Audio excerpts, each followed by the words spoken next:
사순절 기간 내내 십자가의 영성을 묵상하며 설교하고 있습니다. 기독교 신앙에 있어 십자가의 영성은 가장 중요한 본질적 가치입니다.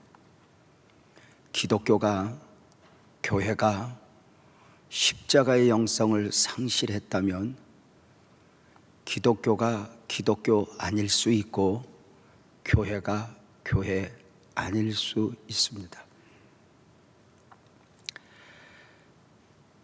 그 신앙이, 그 고백이, 그 사명이 온전한 것인가 할 때 십자가 앞에서 증명을 받아야 합니다. 십자가 없는 고백, 십자가 없는 찬양, 십자가 없는 믿음, 십자가 없는 사명은 결코 온전한 것일 수 없습니다. 베드로의 멋진 고백들을 아실 줄 압니다. 그의 처음 고백은 주는 그리스도시요 살아계신 하나님의 아들입니다 고백했죠. 그는 조금씩 성장하면서 더 멋진 고백들 많이 했어요. 주를 위하여 내 목숨을 버리겠다고, 동료들 앞에서 다 주를 떠날지라도 나는 주님을 떠나지 않겠다고, 주님과 함께라면 그곳이 옥이든 죽는 데에든 나는 갈 것이라고. 베드로의 기질상 거짓은 아니었습니다. 그는 마음을 다하여 그렇게 각오했고 그렇게 할 수 있을 줄 알았습니다. 그런데 놀랍게도 그 베드로의 멋진 고백이 열매를 맺지 못했고 오늘 우리에게도 인정을 받지 못하고 있습니다. 왜죠? 베드로의 멋진 고백에 십자가의 영성이 담겨있지 않았기 때문입니다. 그는 화려한 고백은 했지만 결국 십자가 앞에서 등지고 예수님을 배반하고 저주하며 과거의 자리, 고기 잡는 곳으로 갔습니다. 사랑하는 여러분, 십자가의 영성이 있는가? 십자가의 영성은 예수님을 믿고 예수님을 따르는 자에게 있어 절대 원칙입니다. 우리 주님이 말씀하셨죠. 마태복음 16장 24절, 또 마태복음 10장 38절에 보면 예수께서 제자들에게 이르시되 누구든지 나를 따라오려거든 자기를 부인하고 자기 십자가를 지고 나를 따라야 한다고 말입니다. 자기 십자가를 지고 나를 따르지 않는 자는 주님께 합당한 것이 아니라고 말입니다. 예수님께서 자기 십자가를 지고 예수님을 따라오라 하신 이유가 무엇입니까? 너희 이제 구원받았으니 힘들 거야, 어려울 거야, 이것입니까? 너희들 믿음이 진짜인가 보자, 시험하시는 것입니까? 아니요. 십자가의 영성은 오늘 우리 모두가 구원을 얻는 능력이요, 구원을 받은 사람으로서 삶을 살아내고 사망을 감당하는 능력이기 때문입니다. 오늘 말씀의 주제는 십자가와 십자가입니다. 두 종류의 십자가를 말씀을 드리고 있는 것입니다. 예수님의 십자가와 우리의 십자가입니다. 예수님의 십자가는 우리 모두가 믿어야 할 십자가이고 우리의 십자가는 그 십자가가 고난의 옷을 입고 왔든지 사명의 옷을 입고 왔든지 우리가 감당해야만 하는 십자가입니다. 예수님의 십자가는 외로이 마셔야 할 잔이었습니다. 다 떠나간 가운데 홀로 외로이 그 십자가의 길을 가시는 것입니다. 그 십자가를 앞에 두고 우리 예수님 겟세마네 기도 동산에서 처절한 기도의 씨름을 하셨습니다. 마태복음 26장 39절이죠. 얼굴을 땅에 대시고 엎드려 기도하여 이르시되 내 아버지여 만일 할만하시거든 이 잔을 내게서 지나가게 하옵소서. 이 예수님의 기도에 대하여 누가복음 22장 14절을 통해 44절을 통해 이렇게 말씀하셨습니다. 예수님이 힘쓰고 애써 기도하시니 온몸에서 땀이 떨어지고 그 땀이 핏방울같이 되었더라입니다. 누가는 의사입니다.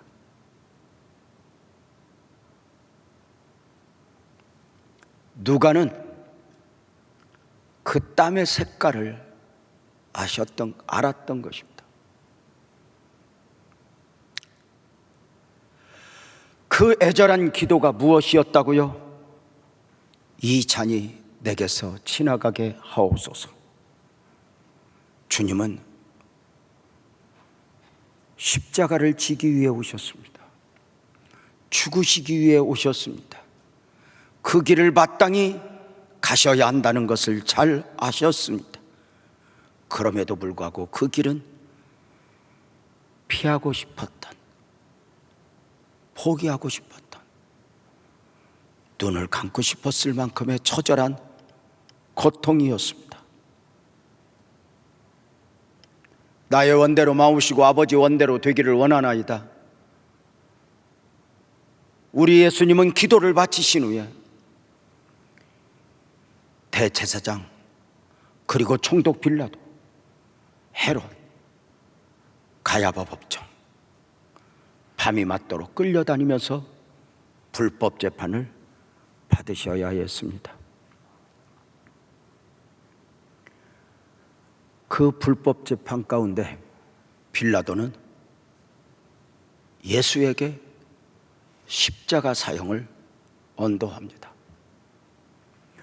십자가형이 선고된 가운데 우리 예수님 로마 군병들에게 넘겨줬고, 로마 군병들은 그 예수를 십자가에 못 박기 전에 심한 멸시와 조롱을 쏟아 부었습니다. 그 멸시와 조롱을 오늘 본문 마가복음 15장 16절에서 20절에서 보여집니다. 제가 읽어보겠습니다. 군인들이 사형 선고를 받은 예수를 끌고 브라이도리온이라는 뜰 안으로 들어가서 온 군대 구경꾼을 모으고 조롱하니 예수에게 자색옷을 입히고, 왜요? 허름한 자색옷이니 왕족들이 입는 옷입니다. 자색옷을 입히고, 왕이면 왕관을 써야 하는데 가시를 엮어 관을 만들어 그 머리에 씌우고 예하여 이르되 유대인의 왕이여 평안할지어다. 온몸을 채찍으로 때리고 피가 흐르게 하면서 평안할지어다 조롱하는 것입니다. 갈대로 그의 머리를 치며 침을 뱉으며 꿇어 절하더라. 가이사 앞에서 무릎 하나를 꿇고 경배하듯 멸시하는 것입니다. 희롱을 다한 후 자색옷을 벗기고 도로 그의 옷을 입히고 십자가에 못 박으려고 끌고 나가니라. 심한 멸시와 조롱 가운데 우리 예수님은 십자가를 지고 해골이라 하는 골고다, 라틴어로 비아돌로로사, 고통의 글이죠. 그 골고다에까지 걸어 가셔야 했습니다. 그 골고다에서 우리 예수님 십자가에 못 박혀 죽으시는 것입니다. 당시 로마는 십자가형이 선고를 하게 되면 몇 가지 원칙이 있습니다. 그 중에 하나, 십자가의 형이 선고되면 바로 집행을 하는 것입니다. 오늘 날처럼 사형이 언도되면 한 달, 두 달, 1년, 2년 두고 보는 것이 아니라 바로 집행하는 것입니다. 두 번째, 십자가형이 선고되면 십자가를 어깨에 지고 십자가형이 집행되는 골고다까지 할 수 있으면 먼 거리를 돌아 걷게 하니 정치적 목적으로 당시 사람들에게 경각심을 불러일으키는 것입니다. 로마에 대항하면 바로 이것입니다. 그리고 십자가형이 언도되면 사형수는 자기가 마지막 져야 할 그 십자가를 그 재판장에서 골고다까지 어깨에 걸머지고 그 무거운 십자가를 지고 가는 것입니다. 예외가 있습니다. 사형수가 너무 지쳐 있으면, 몸에 문제가 있으면 그 십자가를 질 수 없으니 가족이나 친구 중에 마지막 사형수에 대한 배려로 그 십자가를 대신 지고 올라갈 수 있는 것입니다. 지난밤 밤이 맞도록 기도에 처절한 씨름을 하셨던 우리 예수님, 새벽부터 가야바 법정부터 이리저리 끌려다니며 불법 재판을 받으셔야 했던 우리 예수님, 그 과정 중에 모진 채찍을 맞아야 했고 머리에 가시관을 쓰셨으니 비아돌로로사 그 길은 바로 피의 길이었습니다. 우리 예수님 그 길을 가는데 쉽지 않았을 것입니다. 빌라도가 선언했듯이 예수님은 죄가 없으셨습니다. 십자가를 지셔야 할 이유가 없으셨습니다. 그런데 예수님이 십자가를 지셨으니 그 십자가는 대속의 십자가입니다. 우리 예수님 그 십자가를 지고 가는 과정, 그 모습에 대하여 이사야 선지자는 53장 7절을 통해 그렇게 고백했습니다. 그가 곤욕을 당하여 괴로울 때도 입을 열지 않았다고 말입니다. 왜요? 불법 재판 앞에서 내가 죄 없어, 내가 문제 없어 하면 우리의 죄를 대속하실 수 없게 마치 죄인이 아닌데 죄인인 것처럼 우리의 죄를 지시고 변명하지 않지, 입을 열지 않고 그 죄인이 되어 십자가의 길을 가신 것입니다. 우리 예수님 십자가를 지고 걸어가시는 그 길에 대하여 전승은 이렇게 이야기합니다. 지금도 성지순례 가면 십자가 형의 사형 선고를 받고 골고다까지 약 600여 미터를 가는데,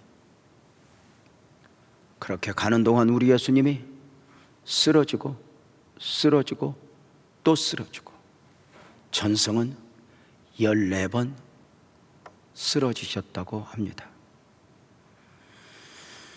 이렇게 쓰러지고 또 쓰러질 때 예수님에게 꼭 필요한 사람이 있었으니 누구였을까?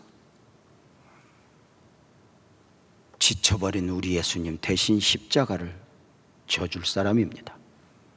어쩌면 예수님의 양평 강도들은 누군가가 대신 십자가를 져 주었을지 모릅니다. 그 처절함 속에서 양편의 강도는 예수님을 조롱했으니 말입니다.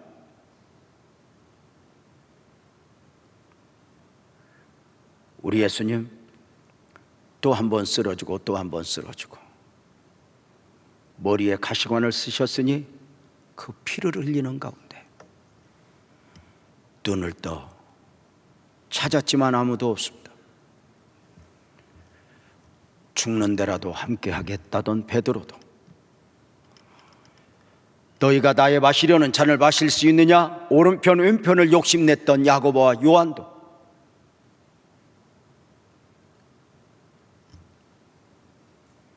옷자락을 잡았던 여인도 병고침을 받았던 사람들도 아무도 없었습니다. 주님이 찾는 사람, 필요한 사람이 있는데 없는 것입니다. 사랑하는 성도님들, 주님이 원하심이라면 내가 여기 있나이다. 이것이 구원의 은혜를 입은 복음을 깨달은 우리의 답이 아니어야 할까? 아무도 없습니다.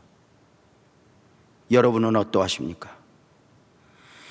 찬송가 147장은 우리에게 질문합니다. 거기 너 있었는가? 그때에 우리 주님 그 십자가에 달릴 때.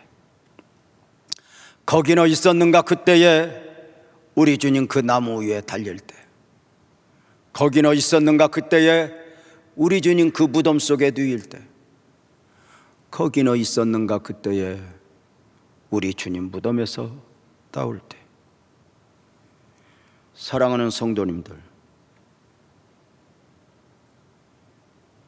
자식이 성장하면 이제 어릴 때와 다르지 않겠습니까?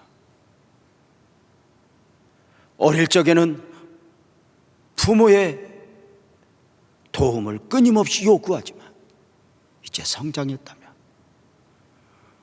부모의 요구와 헤아려야 하는 것 아닐까? 어떠세요? 성도가 이제 장성했다면 늘상 우리의 필요를 채워주세요가 아니라 주님 제가 어찌해야죠? 우리 교회 한 성도는 기도 가운데 주님의 눈물을 보았고 평생에 다짐했대요. 주님, 내가 주님 눈물을 닦아드리며 살게요.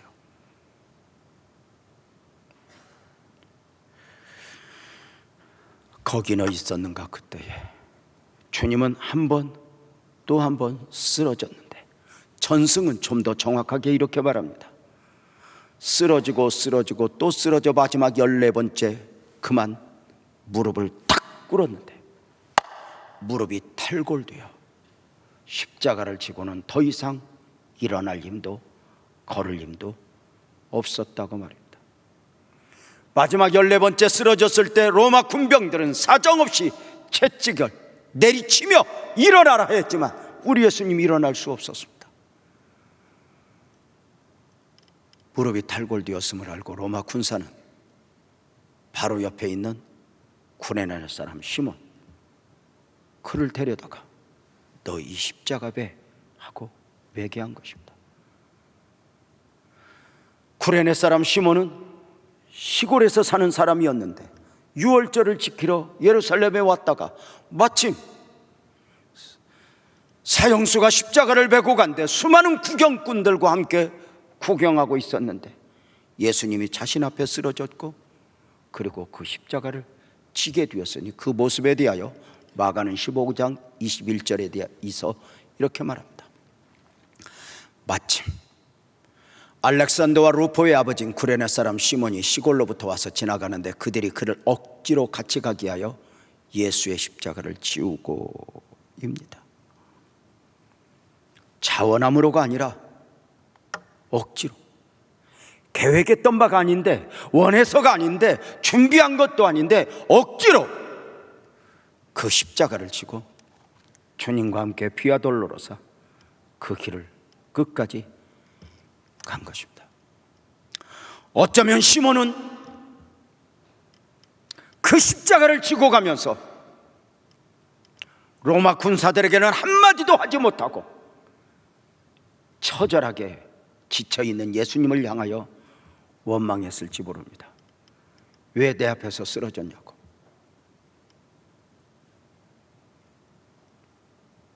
어쩌면 눈을 흘기며 내가 당신 때문에 무슨 이 고생이냐고 하며 걸어갔을지 모릅니다. 중요한 것은 억지로이지만, 원해서는 아니었지만 그의 등에는 가장 복된 십자가가 지워져 있었다는 것입니다.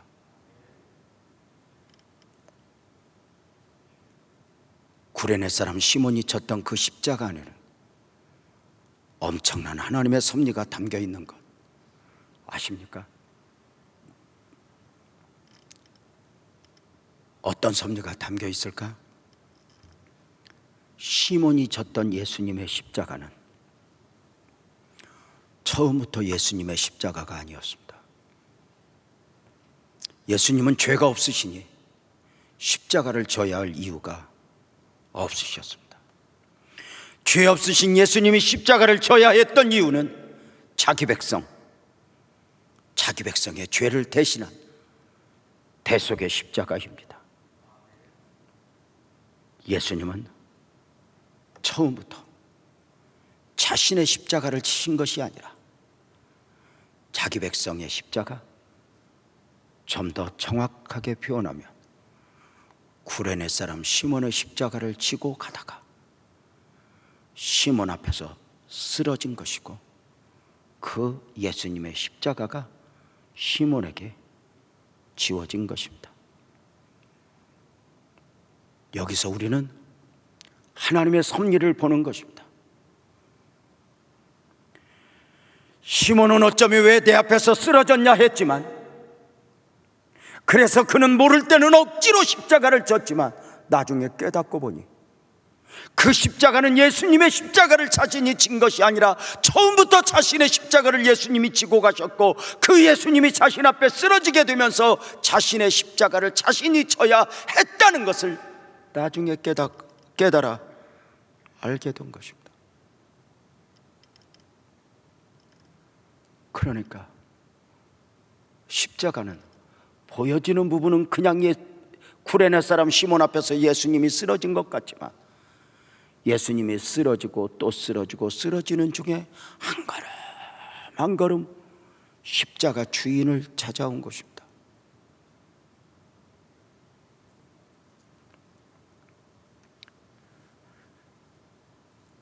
억지로이지만 그 십자가를 지는 과정 중에는 그 십자가에 담긴 축복과 은혜를 알 수 없습니다. 십자가를 지는 과정은 도망하고 싶고 피하고 싶고 그만두어 버리고 싶은 게 십자가입니다. 그러니 언제 시몬이 그 십자가에 담긴 축복과 섭리를 알아요? 골고다에 올라가서 예수님이 십자가를 지신 가운데 핏방울이 떨어지는 그곳에서 예수님의 가상 질언을 들으면서 구레네 사람 시몬은 비로소 깨달아 알게 됩니다. 저분은 죄가 없어. 저분이 십자가는 저분이 것이 아니야. 그 십자가는 내 것이었어. 깨닫게 되는 것입니다. 다시 말씀을 드릴게요. 십자가를 지는 과정 속에는 그 십자가에 담긴 축복과 은혜를 믿음으로 받는 것이지 눈으로 보이는 게 아닙니다. 십자가는 언제나 고통이요, 피하고 싶고 도망하고 싶은 것입니다. 그런데 깨닫고 보니까 그 십자가가 내 것이었던 거예요. 사랑하는 성도님들, 구레네 사람 시몬이 십자가를 질 때는 예수님에게 눈을 올리며 왜 내 앞에서 쓰러졌냐고, 왜 당신의 십자가를 나한테 맡긴 것이냐고 원망할 수 있었지만, 깨닫고 보니 그 십자가가 내 것이었다. 사랑하는 성도님들, 왜 성도들이 그 십자가가 사명이든 고난이든 힘들다 합니까? 내 것이 아니라고 생각하기 때문입니다. 내가 져야 할 십자가가 아니라고 생각하며 거절할 수 있는데, 피할 수 있는데, 그 십자가를 내가 지금 억지로 감당하고 있다는 것입니다. 그래서 그 십자가를 지면서 누구 때문에, 무엇 때문에 원망하며 그렇게 살아가게 합니다. 사랑하는 성도님들, 십자가는 계획해서 준비를 해서 환영을 해서 지는 것이 아닙니다. 어느 날 내 앞에 쓰러지는 것입니다. 어느 날 내 삶의 문을 열고 들어오는 것입니다. 어느 날 그저 막대기인 줄 알았는데 그 막대기가 십자가가 되어 내 삶의 둥지를 들으니, 죄송하지만 때로는 사업장이 십자가, 때로는 배우자가 십자가가 되기도 하고, 때로는 자기 자식이 십자가가 되기도 하고, 때로는 부모가 십자가가 되기도 하고, 그래서 그 십자가를 내가 왜 져야 해 하고 그 연수가 흐르다 보면 정말 죄송한데 나마저도 어찌할 수 없는 십자가가 되어 있다는 거 아십니까? 나마저도 내가 감당할 수 없는 십자가가 되어 있는 것입니다. 그 십자가 앞에서 가지는 마음은 뭐예요? 도망하고 싶고 포기하고 싶은 것입니다.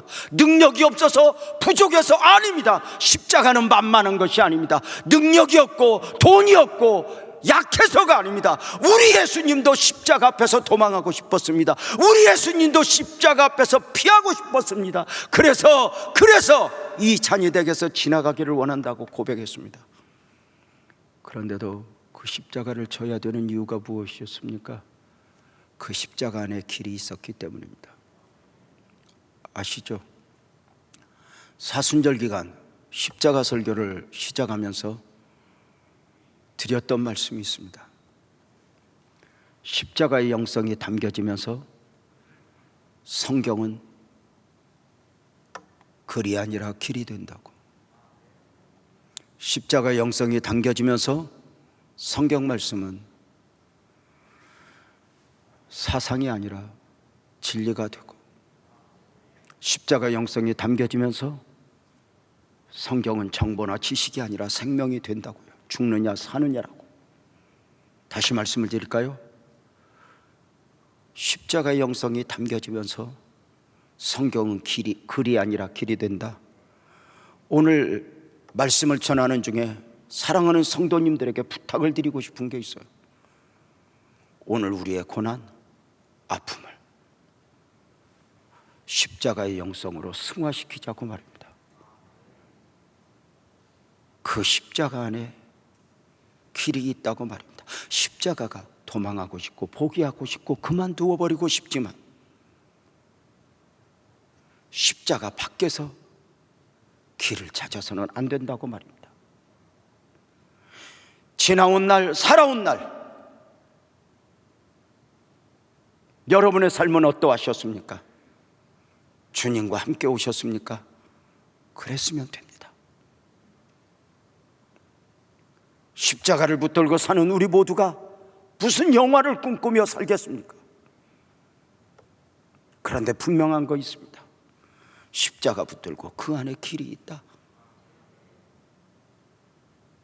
저는 십자가 영성이 담겨지면서 성경 말씀은 글이 아니라 길이 된다, 그냥 말장난이 아닙니다. 우리 교회가 이제 4월이면 32주년을 맞습니다. 32년 전에 이 안산 땅에 교회가 심겨지면서 십자가도 없이 간판도 없이 지하실에서 물 퍼내면서 목회하는 중에 참 많은 과정을 거쳤습니다. 여러분이 잘 아시는 대로 제가 처음 당했던 어려움은 어느 날 아내의 몸에 찾아온 질병이었습니다. 그 지하실에서 몇 년 있는 동안 강대상은 2번 썩어 주저앉았고 피아노는 녹슬어서 소리가 나지 않을 정도였습니다. 거기에서 아내와 더불어 정말 많이 울며 기도했습니다. 어느 날 아내의 목에서 피가 넘어왔습니다. 당신 왜 그래? 여보 나 아파. 많이? 많이. 아픈 지 얼마나 됐어? 한참 됐어. 근데 왜 아프다고 이야기 안 했어? 여보 미안해. 당신 교회 개척하는데 교회도 힘든데 나마저 짐이 될까 봐 무서웠어. 여보 내가 아파서 미안해. 왜 아픈 게 미안한 거니? 병원에 함께 갔더니 결핵으로 폐가 너무 오래 참아 많이 망가져버렸고 합병증이 오면서 우리 아내는 그만 몸의 밸런스가 와르르 무너지게 되었습니다. 의사 선생님 권고에 따라 시골로 요양을 가게 되었습니다.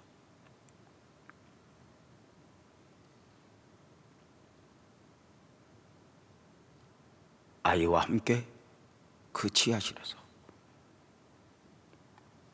처절한 씨름을 하는 가운데 선배 목사님 한 분이 유재명 고생한다 소리 듣고 일부러 찾아오셨습니다.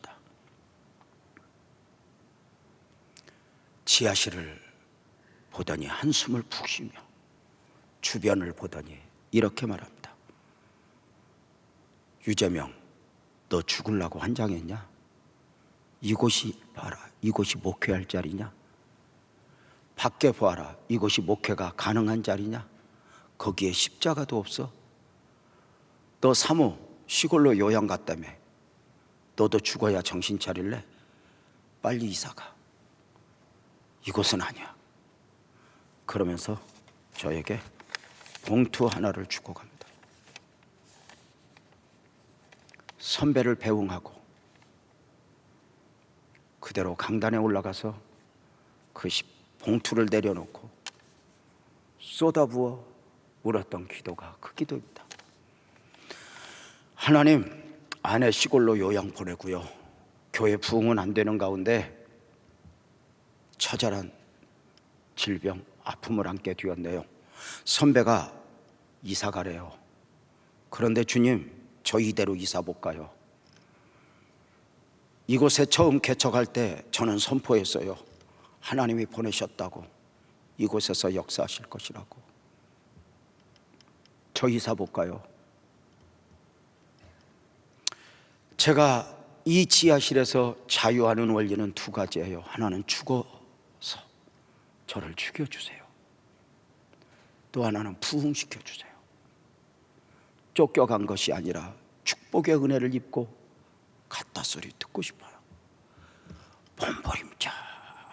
몸부림쳐 기도할 때 그때 하나님이 저에게 주신 음성이 있어요. 재명아, 부흥을 원하니? 네. 그렇다면 이 예배당에 사람으로 채우지 말고 은혜로 채워라.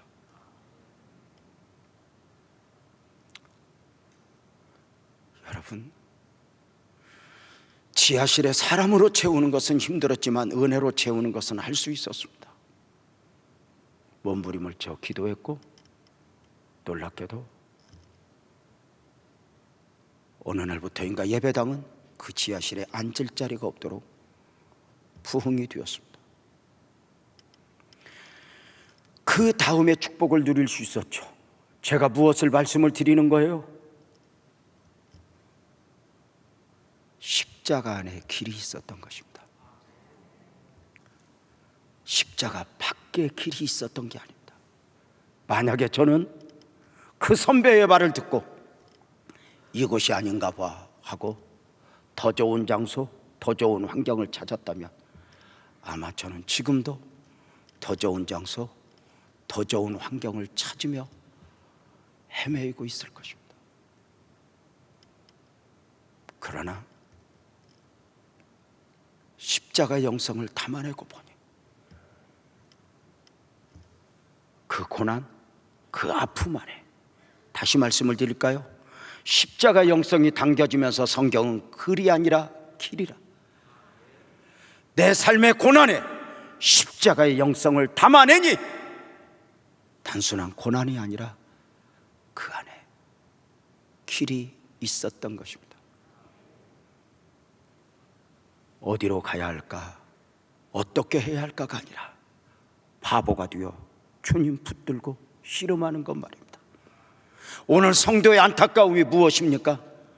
십자가를 지지 않고 십자가 없이 신앙생활하고 싶은 것입니다. 그럴 수 있을까? 우리는 오늘날 예수를 믿었다는 이유 하나만으로, 내가 이만큼 기도했다는 이유 하나만으로, 내가 이만큼 인내했으니 내 삶에 비단길이 깔려야 하는 것 아니냐고 우리는 항변하며 살아갑니다. 십자가는 주님만 걷고 십자가의 길은 주님이 걸었으니 충분하니 나는 넓은 길로, 비단길로 걸어야 되겠다고 말입니다. 그러나 아닙니다. 주님은 함께 가자 하십니다. 왜냐하면 그 안에 생명이 있고 그 안에 길이 있고 그 안에 영원이 있기 때문입니다. 여러분에게는 어떤 십자가가 있습니까? 예배를 드리고 나면 유난히 눈물로 예배드리는 성도들이 제 마음에 담겨집니다. 2부 예배 마치고 권사님 한 분이 제 방을 찾아와 그냥 하염없이 울었습니다. 2부 예배 마치고 찾아와 우는 그의 얼굴은 웬일인지 평안이 있었습니다. 저는 그를 보면서 권사님 왜 울어? 한마디도 묻지 않았습니다.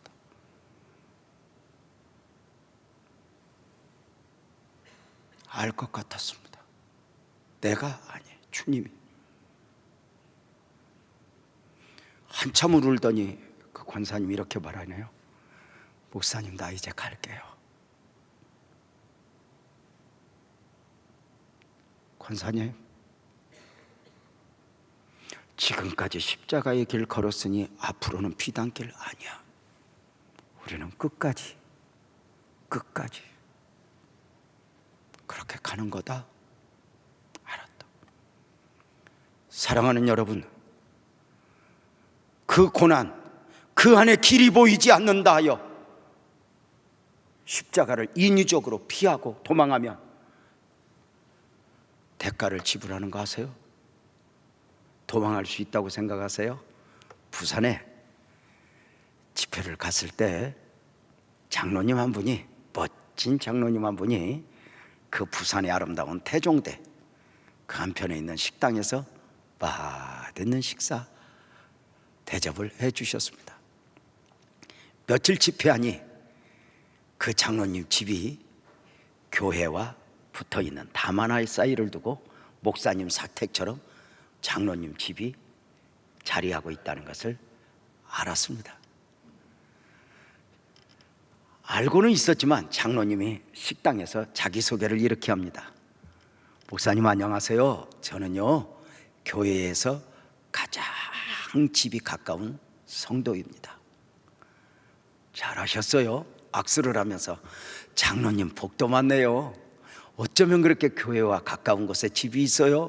복도 많네요. 그랬더니 장로님이 씩 웃더니 사연이 있어요 하고 설명을 하는데, 장로님이 교회를 다니긴 다녔지만 교회에 도무지 관심 없이 그저 엉터리 신앙생활을 끊임없이 해오는 중에 어느 날 한 번씩 교회 밖에 친구들이 너는 장로 안 되냐? 너는 장로 안 되냐? 하는 거. 그러니까 우리 그 분이 내가 술도 마시고 담배도 피는데 내가 장로가 될 수 있겠냐? 그리고 나는 교회 안에 관심 없어. 그래? 너는 폼이 꼭 장로인데 장로 돼야 될 것 같은데. 아니야. 그러는 중에 몇 번 듣다 보니까 이거 한번 해볼까 싶은 마음이 있어서 물었대요. 야, 장로 어떻게 하는 거냐? 그랬더니 그거 어렵지 않아. 너 가진 게 돈밖에 없잖아. 헌금 좀 더 하고 앞자리 와서 예배 드리고 목사님 양복도 해드리고 교회 생일날 또 이런 부활주일날 되면 네가 떡을 좀 해서 교인들의 많고 되죠. 이거 몇 년만 하면 너 장로할 수 있을까? 그럴까? 한번 해볼까? 그래서 진짜 그대로 하고 장로가 되었어요. 근데 이게 뭔 일이에요? 장로가 되기 전에는 그 장로가 너무너무 좋아 보였는데 장로가 되고 나니 스트레스가 이만저만이 아니야. 전에는 교회 안 와도 누가 왜 안 왔냐 안 했는데 이제는 교회 안 오면 왜 안 왔냐 답을 해야 되고, 뒤에 앉아서 예배 드리면은 장로님이 왜 뒤에 앉냐, 예배 시간에 졸면 장로가 돼가지고 예배 시간에 존다. 아니, 이렇게 살다가는 그만 노이로제로 죽어버릴 것 같아. 이대로 살다가 미치겠다. 깊이 기도한 것이 아니라 생각을 하고 연구를 하다 이 사업적 마인드를 가지고 어떻게 살아날까 해서 자동차로 1시간 밖에 이사를 갔대요. 부산에 얼마나 차가 막혀요. 와, 이사 가면서 바로 주일 이외에 모든 예배를 면제받았어요. 할만하더래요. 수요일 날도 오다가 아유 목사님 막 가려고 하는데 차가 얼마나 막히는지 도로 왔네요. 안 막히는 날도 막히고, 그러면서 뭐 이 정도면 장로 할 만하지 뭐. 그래서 집 잘 짓고 비서 지키며 사는데 몇 년 있다가 어느 날 목사님이 환한 얼굴로 찾아왔더래. 목사님 웬일이세요? 장로님 감사해. 그냥 갈 수 없어서 장로님 뵙고 가려고 왔어. 왜요? 장로님 드디어 우리 교회 지역이 재개발 구역으로 확정됐어. 우리 교회 빨리 이사 가야 돼. 그래서 확정된 김에 이제 언제라도 이사 가야 되는데 성전을 어디에 건축해야 할까 하고 부동산에 들렸더니 장로님 집 옆에 땅이 매물로 나왔어. 세상에 장로님, 하나님이 미리 장로님 보내서 몇 년간 기도하게 하셨고 여기에 터를 닦았나 봐. 장로님 어떻게 알고 왔어? 감사해 감사하고 땅을 계약하고 왔디야. 장로님 그 성전이 지어지는 과정 중에 어디로 도망갈까? 아니, 그가 알았대요. 이제 장로다운 장로가 되자. 한번 해보자. 내 생각 다 내려놓고 한번 해보자. 그리고 들여지면서 어느 순간 이만큼이라도 장로의 모습을 하고 있어요 목사님하고 인사하는 것입니다. 도망하고 싶은 그곳에 길이 있습니다. 감당하기 힘들다고 말하는 그곳에 길이 있지 다른 곳이 아닙니다. 부교육자 생활을 오래 하면서 간직된 경험이 있습니다. 사회적으로 국가공무원으로 출세를 한 집사님 내외분입니다. 그 집은 돈도 많습니다. 그 집은 부러울 것이 없는 집안에 조금 안타깝다면 딸이 하나 있습니다. 그런데 그 딸이 5살, 6살 때 그 장독대, 옛날 단독주택 장독대에 올라가서 놀다가 그만 발을 헛디뎌 머리가 땅에 떨어지면서 그만 직접 장애를 입게 되었습니다. 몸에 이상이 왔는지 지적으로만이 아니라 걸음을 이렇게 꼰지발을 걸으면서 덜 안타까워합니다. 몸부림치 끌어안고 기도도 많이 했지만 이것이 1년, 2년, 3년 가는 중에 하나님의 유로였는지 기가 막힌 은혜 가운데 그만 그 집에 아들이 하나 태어나게 됩니다.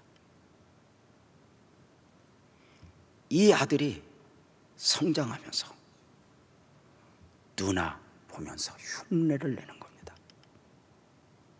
깜짝 놀란 엄마 아빠가 이 아들을 잘 키우기 위해서 돈을 많이 들여 이 아이를 무거운 마음으로 누나를 시설에 보내게 됩니다.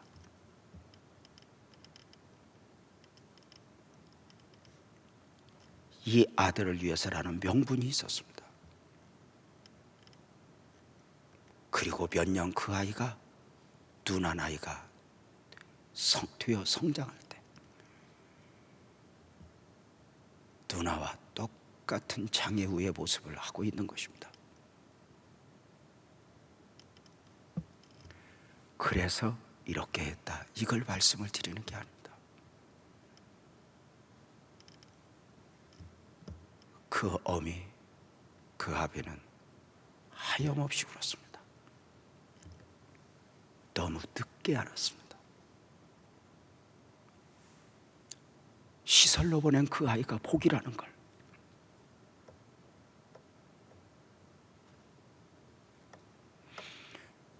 그제서야 내 새끼 찾아갔지만 그 아이는 부모도 모르는 가운데 하늘나라로 가고 말았습니다.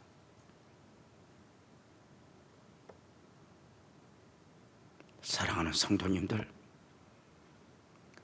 목회를 해오면서 지금까지 삶을 살으면서 어려움, 고난 밀려올 때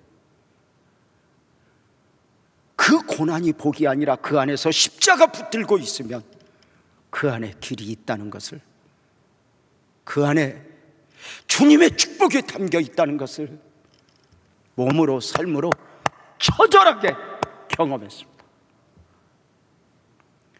십자가는 만만한 것이 아닙니다. 다시 말씀을 드리지만 지금도 피하고 싶고 도망하고 싶습니다. 능력이 없어서가 아닙니다. 예수님도 피하고 싶었습니다. 그러나 그 길을 갑니다. 왜?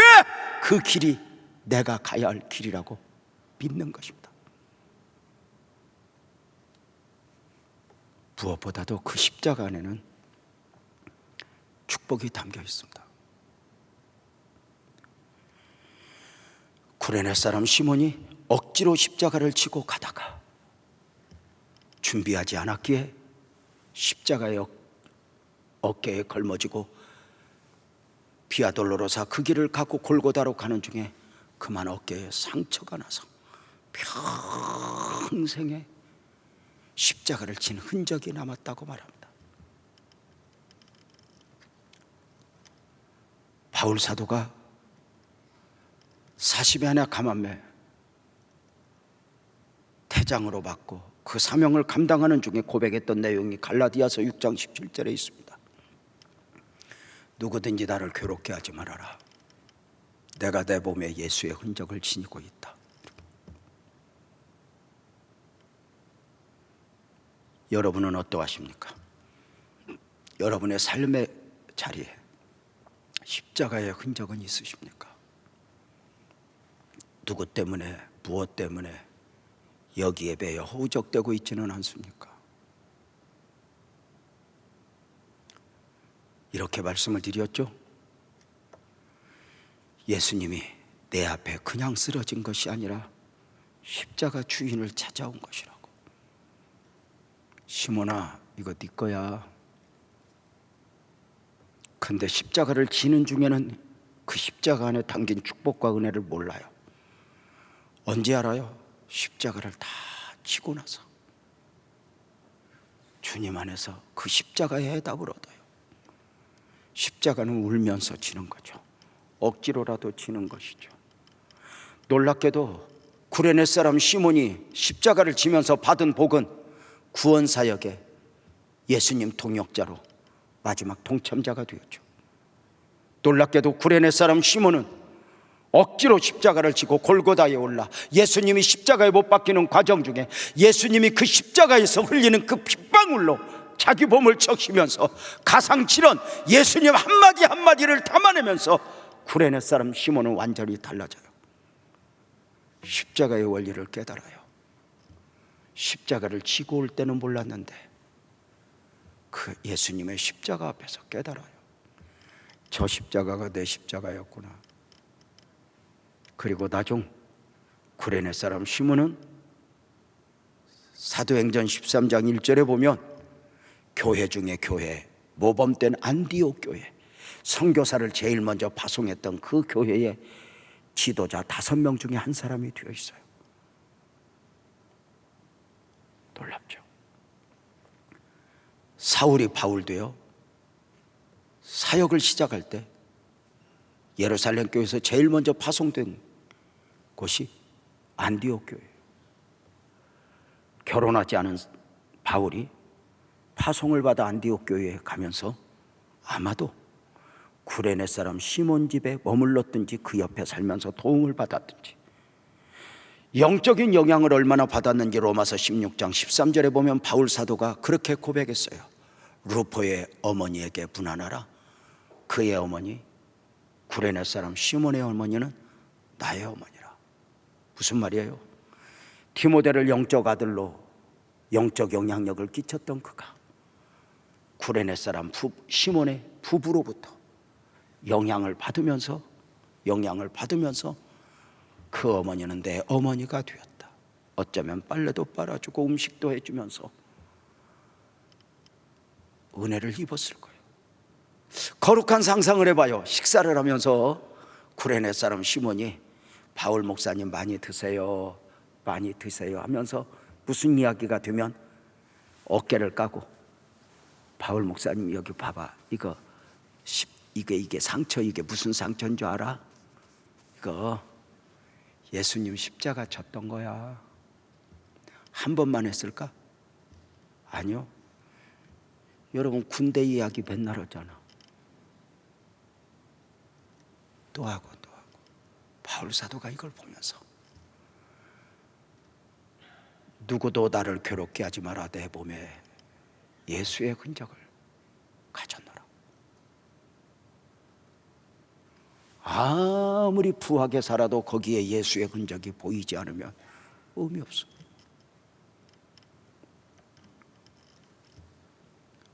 그러나 십자가를 지면서 내 삶에 예수의 흔적을 볼 수 있다면 그것이 진정한 가치가 아닐까? 오늘 말씀이 우리에게 주는 것은 무엇이에요?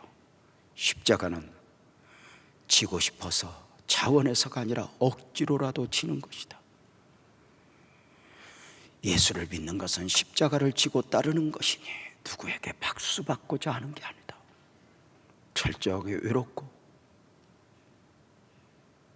쓰러지고 또 쓰러지고, 다만 주님과 함께이니 내가 쓰러지면 주님이 일으켜주고 주님의 십자가가 보이면 내가 질게요 함께 걸머지며 오늘도 한 걸음 한 걸음 가는 것 아닌가? 십자가는 억지로라도 감당하며 인내하니 그 안에 길이 있는 거예요. 지금 어려움을 인위적으로 벗어나는 것이 아니라 이 어려움을, 고난을 십자가의 영성으로 승화시켜서 주님 안에서 합력하여 선을 이루시니 십자가를 지는 원리는 간단해요. 바울 사도는 고린도전서 15장 31절을 통해 나는 날마다 죽노라.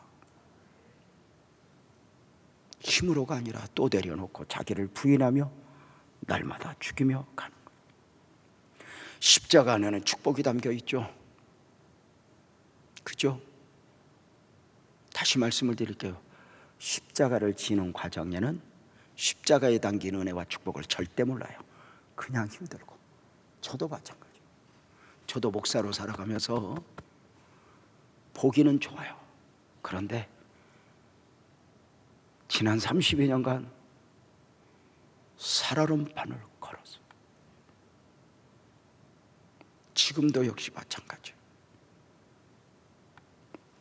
더 잘 살고 대단한 이쪽으로 방향을 잡았으면 좀 더 나았을지 몰라요. 그러나 그건 제가 가야 할 길이 아니었어요. 목사님 이제 편하게 하세요. 아니요, 안 그럴 거예요. 죄가 아니라 십자가가 그렇게 생겨서. 근데 언제 알아요? 주님 앞에 서는 그날 내 어깨에 지워졌던 그 십자가가 얼마나 축복이었는가를 알아.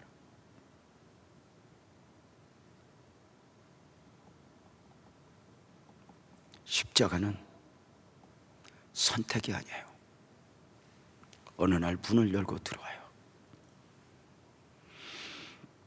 십자가를 지고 날마다 눈물로 예배하고 살아가는 모습이 육적 시각으로 보면 안타깝지만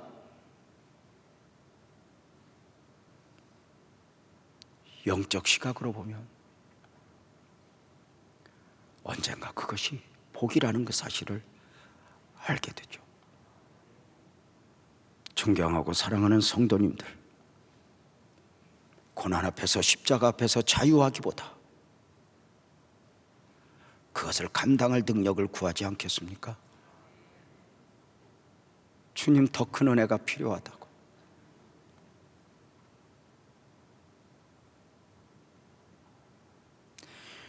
십자가의 영성이 담겨진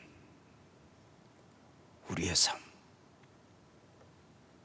주님은 앞서 그 십자가의 삶을 사셨고 오늘 우리에게 일어나자 함께 가자 하시는데, 주님, 나도 앞서 가신 주님 따라 그 길을 가겠습니다. 화려하진 않아도 십자가의 영성으로 살아나겠습니다. 찬양으로 결단하지 않겠습니까? 주님이 원하십니다. 우리 모두 자리에서 일어나 내 마음의 주를 향한 사랑이 찬양하며 결단하며 드려져 봅시다. 찬양합니다.